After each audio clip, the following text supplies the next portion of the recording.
Jeff here with Snowboard Traveler. I have another ski resort ranking for you that no one asked for. Today I'm talking about the 15 hardest boot packs in North America ski resorts. What's a boot pack, you ask?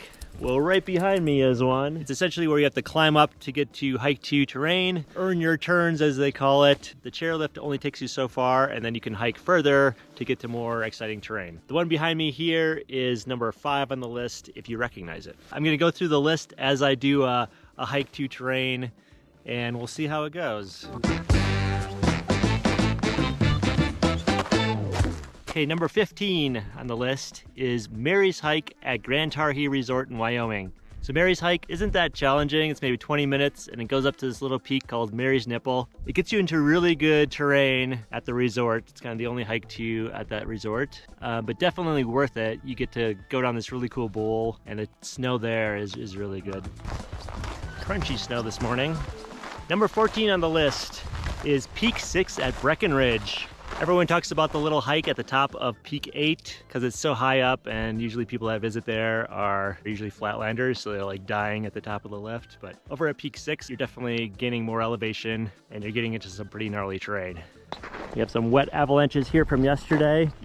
The temperatures are going up to about 50 or 60 degrees during the day, so hot. And so avalanche danger is actually really high. Okay, number 13 on the list is North Pole at Keystone Resort in Colorado. This hike makes the list because you're hiking up to 12,354 feet at the top of Wapiti Peak if you go all the way. You can drop earlier into Puma Bowl, South Bowl, North Bowl. I think the high elevation makes this hike a little bit more challenging. A little bit of a landslide here. Number 12 on the list is the Monster Hike at Panorama Resort in British Columbia. You can pay the $20 to get on the cat. That takes you to the very top in about 20 minutes. Or you can do the hike in maybe half an hour, 40 minutes at the most. Since the cat goes there, it's groomed, so it's not that difficult of a hike. It just takes some time and it's a little steep going up to the top of the bowl.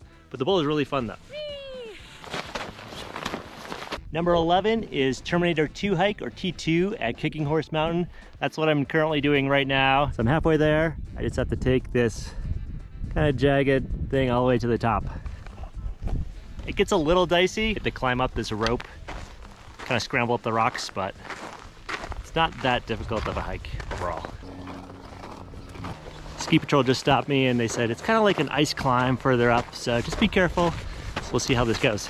Okay, number 10 on the list is Casper Bowl in Jackson Hole, Wyoming. To get to Casper Bowl, you kind of ride down the 10-sleep bowl, then you hike up first the head wall hike, then you hike all the way across the ridgeline and you'll get to Casper Bowl. The incline isn't that steep, it just takes a little bit to get up there and then you're walking right along the ridgeline. Number 9 on the list is Headwaters Hike at Big Sky, Montana. You go to the top of the Headwaters lift and then you hike up the ridge. It's pretty steep, takes a little bit of time. And then once you're at the top of the ridge, you hike along the A to Z chutes, and it's pretty exposed. Parts of it, if you go all the way, have a rope that you have to hang on to. I recommend putting your skis or snowboard on a backpack so you can have both hands free. Definitely worth it, because you can get into some pretty gnarly terrain. Going up. Number 8 on the list is Sub Peak Hike at Revelstoke Mountain. From the top of the Stoke Chair, you can climb further up Sub Peak to the top, and you can drop into North Bowl. The hike wasn't that bad, but I just remember it being very wide spaced. Whoever set that boot pack had really long legs, and it was a little bit of a challenge going up those boot packs. A little bit of exposure here. Okay, number 7 on the list is Alberta Peak at Wolf Creek. Wolf Creek has a lot of hike to terrain. Alberta Peak is 11,904 feet. From the top of Treasure Stoke Lift, you have to hike pretty far, kind of on a flat surface, and then you go up the peak. Also at Wolf Creek is the Horseshoe Bowl, and to get there you have to go across this knife ridge and then hike really far, and then eventually you'll get there. We're at the knife edge.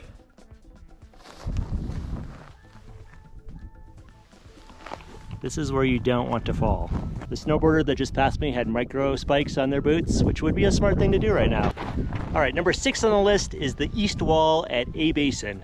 The East Wall has several access points, so you can hike straight up the wall and then ride down, which is what I did. Or from the top of the Lonawee Chair, you can hike the ridge up and you can get to the North Pole chutes, which are supposed to be pretty crazy, but most of the time you're hiking above 12,000 feet. So it's kind of a lung buster. When they open it, it's really great terrain. Number 5 on the list is what I showed at the beginning. That's the Terminator 1 hike at Kicking Horse Mountain. It's not that high elevation. I think you're at 7,700 up to maybe 8,000 feet, but it's just a long hike and you're going straight up the entire time. Okay, I've reached the ice climb wall. Last time I was here, it was a white rope that was kind of a little worn out, but they have a nice new orange rope now. Hold on tight to the rope.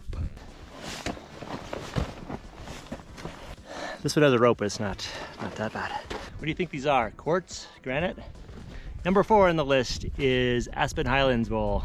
It takes about 45 minutes to hike all the way up the ridge line to the very top. You're at 12,392 feet. It takes a long time. You're almost uphill the entire time, and there's some pretty steep sections. But the views are incredible, and usually good snow in the bowl, so definitely worth it on that hike. Number 3 on the list of the top hardest boot packs in North America is Kachina Peak at Taos Ski Valley in New Mexico. You start at the top of lift 2, you hike through the little forest, and then you hike along the ridge line. You kind of do a descend, hike, descend again, hike around a traverse, and then you're at the bottom of the boot pack. And from there you have maybe 1,000 feet of vertical straight up. It's kind of rocky hike. And at the top you're at 12,481 feet. So you're high elevation the whole time. And yeah, it takes maybe an hour, hour and a half. It's a pretty long hike from the top of the start of the boot pack. Okay, number 2 on the list is Silverton, Colorado. When you go there, you're pretty much doing guided terrain. And depending on if you're in the advanced group, you're probably gonna be hiking some more extreme stuff. There's one chairlift that takes you up to the top of 12,300 or so. And then from there, you're like hiking up the ridge line to get into the lines. So maybe you do 6 runs in one day. You're gonna be hiking at least 6 boot packs. You're gonna go all the way to the end of the boot pack. Made it to the very end of the T2 hike. Woohoo! Maybe it should be ranked a little bit higher than 11. 11 seems a little weak, especially when it's a ice climb halfway through. And the number 1 hardest boot pack in North America is to the top of Palmyra Peak at Tellyride Ski Resort. The hike takes about 2 hours, so it's quite long. First you're hiking along Black Iron Bowl, and then you hike up from there. At one point you're on your hands and knees on this like icy knife edge. It's called like the doggy style ridge. And then eventually you get to the very top at 13,150 feet. I haven't done it myself personally, but I hear it's pretty gnarly. Let me know what I missed. I'm sure there's a few that could make the list, so comment below. Jeff with Snowboard Traveler. Always wear your helmet, and we will see you at the next mountain. Bye.